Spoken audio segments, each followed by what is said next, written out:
오늘은 예레미야서 12장을 보겠습니다. 예레미야서 12장은 크게 두 단락으로 나눌 수가 있습니다. 첫 번째 단락은 1절부터 6절까지인데요. 예레미야가 하나님께 질문하는 겁니다. 하나님, 어찌하여 세상에 이렇게 악이 흥왕하고 잘 됩니까? 악인들은 왜 이렇게 잘 먹고 잘 살고 저들의 힘은 이렇게 셉니까? 하나님께서 그들을 심으셨기 때문이 아닙니까? 이렇게 질문을 합니다. 거기에 대해서 두 번째 단락은 하나님께서 대답을 하는 것입니다. 7절부터 마지막 17절까지인데요.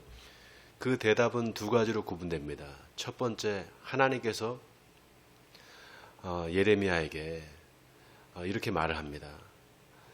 세상에 악인이 창궐하는 것은 먼저 하나님의 백성들이 그 백성들 자체가 하나님의 그 보호하심과 하나님의 은혜를 저버리고 저들이 하나님을 대적하기 때문이라는 것입니다. 두 번째는 하나님께서 그 악인들, 다시 말해서 이스라엘의 남은 자, 하나님의 백성들을 괴롭히고 저들을 힘들게 하는 악인들을 다 심판하실 텐데, 그 심판은 이스라엘 내부에 있는 악인들뿐만이 아니라 전 세계인들, 하나님을 대적하는 모든 악한 사람들에게 다 하나님께서 심판하시겠다는 내용입니다. 자, 오늘 12장 우리가 다 보지는 못하고요. 조금씩 중요한 부분만 보고 넘어가도록 하겠습니다.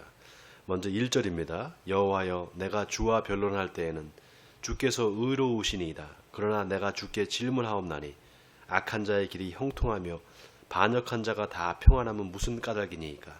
주께서 그들을 심으심으로 그들이 뿌리가 박히고 장성하여 열매를 맺었거늘 그들의 입은 주께 가까우나 그들의 마음은 머니이다. 왜 하나님 이렇게 악인들이 잘 됩니까? 왜 악인들이 이렇게 창궐합니까? 그리고 저들이 힘이 셉니까? 그 하나님이 다 저들을 심으셨기 때문이 아닙니까? 이렇게 질문하는 거죠. 거기에 대한 대답이 하나님께서 5절에 대답을 하시는데요. 제가 읽겠습니다. 만일 네가 보행자와 함께 달려도 피곤하면 어찌 능히 말과 경주하겠느냐? 네가 평안한 땅에서는 무사하리니와 요단 강물이 넘칠 때에는 어찌하겠느냐? 네 형제와 아비의 집이라도 너를 속이며 내 뒤에서 크게 외치나니 그들이 내게 좋은 말을 할지라도 너는 믿지 말지니라. 하나님의 대답이 아주 놀랍습니다. 네가 지금 평안한 데서 그 정도라면은 조금 더 심한 데 나가면 어떻겠냐는 겁니다. 너의 집에, 너의 가정에 있는 사람들도 너를 그렇게 핍박을 하고 네 말을 듣지 않고 그러는데 이 세상에 네가 악을 경험하면 어떻게 되겠느냐는 겁니다. 그만큼 악이 세상에 창궐하다는 거죠. 자, 계속 읽겠습니다. 7절입니다. 내가 내 집을 버리며 내 소유를 내던져 내 마음으로 사랑하는 것을 그 원수의 손에 넘겼나니. 여러분 여기 7절을 주목하시기 바랍니다. 내가 내 집을 버리며, 하나님께서 자신이 사랑하시는 그 집을 버리신다는 겁니다. 그리고 내 소유를 내던져서 내 마음으로 사랑하는 그것을 원수의 손에 넘기셨다는 겁니다. 왜 그러느냐? 8절입니다. 내 소유가 숲속의 사자같이 되어서 나를 향하여 그 소리를 내므로 내가 그를 미워하였음이로다. 하나님의 소유된 백성들이 하나님을 대적하고 마치 사자처럼 달려든다는 겁니다. 그래서 하나님께서 그들을 어찌할 수 없다는 겁니다. 그들을 멸망시킬 수밖에 없고 그들을 벌할 수밖에 없다는 것이죠. 자, 그래서 9절 보겠습니다. 내 소유가 내게 대하여는 문이 있는 매가 아니냐? 매들이 그것을 에워싸지 아니하느냐? 너희는 가서 들짐승들을 모아다가 그것을 삼키게 하라. 자, 무늬가 있는 매. 무늬가 있는 매라는 것은 그 모양이 이렇게 여러 색깔이 합쳐져 있는 그런 육식조를 얘기하는 겁니다. 육식을 하는 육식조. 그러니까 그런 매들처럼 하나님의 백성들이, 하나님의 소유인 그 백성들이 매처럼 달려들어서 하나님을 힘들게 한다는 거죠. 하나님께 대적한다는 거죠. 자, 그래서 그것들을 들짐승들을 데려다가 그 매들을 다 삼키게 한다는 겁니다. 바로 이방 민족을 데려다가 그 패역한 하나님의 백성들을 다 멸절시키신다 이 말이죠. 자, 그래서 하나님께서 결국 이 세상의 하나님의 백성들, 하나님의 소유된 백성들을 멸절시키시고 그들을 심판하시는데, 그 하나님의 분노가 이제 어떻게 나타나는가? 14절 이후에는 하나님의 백성들 뿐만이 아니라 하나님의 백성들을 괴롭게 하는, 하나님의 백성들을 핍박하고 못 살게 구는 이방 민족들까지도 하나님께서 심판하신다는 겁니다. 자, 14절입니다. 내가 내 백성 이스라엘에게 기업으로 준 소유에 손을 대는 나의 모든 악한 이웃에 대하여 여호와께서 이와 같이 말씀하시니라. 보라, 내가 그들을 그 땅에서 뽑아버리겠고 유다 집을 그들 가운데서 뽑아내리라. 내가 그들을 뽑아낸 후에 내가 돌이켜 그들을 불쌍히 여겨서 각 사람을 그들의 기업으로 각 사람을 그 땅으로 다시 인도하리니 그들이 내 백성의 도를 부지런히 배우며 살아있는 여호와라는 내 이름으로 맹세하기를, 자기들이 내 백성을 가르쳐 바알로 맹세하게 한 것 같이 하면 그들이 내 백성 가운데 세움을 입으려니와 그들이 순종하지 아니하면 내가 반드시 그 나라를 뽑아 멸하리라. 여호와의 말씀이니라. 여러분, 여기 놀라운 하나님의 섭리가 있습니다.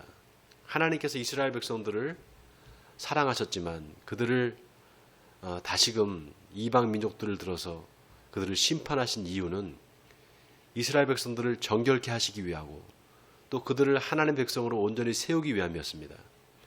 똑같은 이치로 하나님께서 이스라엘 백성들 뿐만 아니라 이제 이방인들에게도 기회를 주십니다. 모든 이방 민족들을 다 하나님의 어떻게 보면 섭리 안으로, 하나님의 은혜 가운데 부르시는 겁니다. 그러면 그 이방인들이 이제 이스라엘 백성들, 하나님의 선택된 백성들로서 새롭게 하나님의 도를 배운다는 것입니다.